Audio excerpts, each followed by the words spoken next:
అందరికీ వందనాలండి. ఎలా ఉన్నారు? బాగున్నారా? ఈ దిన వాక్య ప్రకారం మనం చూసుకున్నట్లయితే అండి, ఆదికాండ గ్రంథంలో ఆదామును అవ్వని దేవుడు అభివృద్ధి చేసినట్లుగా మనము చూస్తూ ఉన్నాం అనమాట అండి. రెండవదిగా ఆదికాండ గ్రంథంలో 9వ అధ్యాయం చూసినట్లయితే నోవహు వాళ్ళ కుమారులను దేవుడు ఆశీర్వదించి అభివృద్ధి చేసినట్లుగా మనము చూస్తూ ఉన్నాం అనమాట అండి. అదే మూడవదిగా మనం చూసుకున్నట్లయితే అండి, 1వ దశలో రాసిన పత్రిక 3వ అధ్యాయాలు చూసుకున్నట్లయితే మనందరము కూడా ప్రేమలో అభివృద్ధి పొందమని చెప్పేసి చెప్తూ ఉన్నాడు అనమాట అండి. అందరి ఎడల ప్రేమ కలిగి మనము జీవించాలండి. ఒకరినొకరు ప్రేమించుకోవాలి, ఒకరికొకరు ప్రార్థన చేసుకోవాలని చెప్పేసి ప్రేమ అనేది మోస్ట్ ఇంపార్టెంట్. కనుక ప్రేమలో అభివృద్ధి పొందాలంటండి.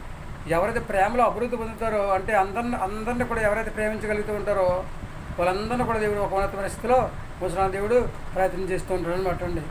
దేవుడు సర్వశక్తిగా దేవుడికి అసాధ్యమైనది ఏది లేదనమాట అండి.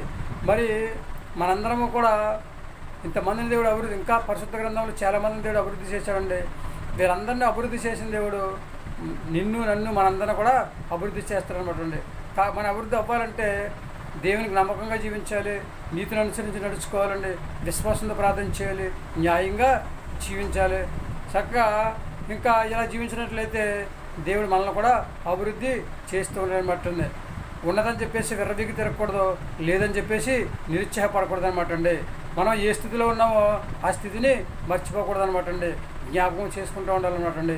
అదే దేవుడు కోరుకుంటూ ఉన్నాడనమాట అండి. మన స్థితి మారిన తర్వాత మన ఇష్టానుసారంగా మనం జీవించినట్లయితే ఏమాత్రం కూడా ఉపయోగము లేదనమాట. అభివృద్ధి అనేది ఆగిపోద్ది అనమాట అండి. కనుక దేవుడు ఇచ్చిన మహావచనం బట్టి దేవుడు మనల్ని దీవించే దేవుడు, ఆశీర్వదించే దేవుడు, అభివృద్ధి చేసే దేవుడు అనమాట అండి.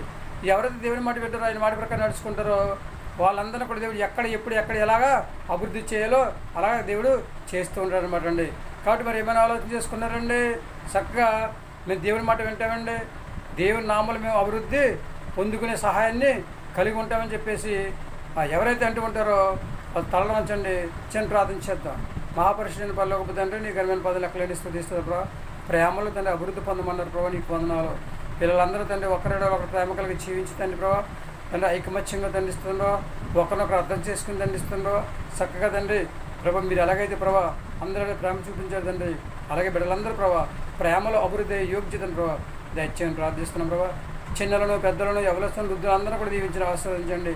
గర్భిణీశీలను బాలింతరాలను దండిస్తుండ్రో, సంతానం లేని బిడ్డలను దండిస్తుండ్రో, వివాహం కోసం ఎదురు చూస్తున్న వారు, ఉద్యోగం చేస్తున్నవారు, వ్యాపారం చేస్తున్నవారు తండ్రి, వాహనాలు నడుపుతున్న వారు, కూలి పని చేస్తున్నవారు తండ్రి ప్రభావ, అనారోగ్యంతో బాధపడుతున్న వారిని దండిస్తుండ్రో, ఇంకనూ తండ్రి ఇస్తుండ్రో తండ్రి, టెన్షన్తో పడుతున్న వారిని దండిస్తుండ్రో, వాటన్నింటిని విడుదల దయచేసి ప్రతి ఒక్కరు కూడా మంచి ఆరోగ్యం దయచేసి వివాహం అయితే తండ్రి తండ్రి ఎంతమంది అయితే పూర్వ శ్రమలో పడుతూ ఉన్నారో తండ్రి ఆ శ్రమలు తీసివేసి తండ్రి భార్య భర్తలు ఇద్దరు తండ్రి ఒకరినొకరు అర్థం చేసుకున్న ప్రభావ జీవించే యోగ్యతను దయచేయని ప్రార్థిస్తున్న ప్రభావ. మరొకసారి మేమందరము ప్రభావ ప్రేమలో అభివృద్ధి పొంది ఈ రాజ్య వారసుగా జీవించే యోగ్యతను సంపాదించుకుని భూమి మీద మంచి ఆరోగ్యం కలిగి హాయిగా జీవించే యోగ్యతను సంపాదించుకునే స్థితిని దయచేయమని మరొకసారి మా అందరికి కూడా మంచి ఆరోగ్యం దయచేయమని, మా ప్రార్థన ఆలకిస్తారు, మా ప్రార్థన ఫలం దయచేయమని, మా కొరకు త్వరగా యేసుక్రీస్తు ప్రశ్న వేడుకొంచున్నాము తండ్రి.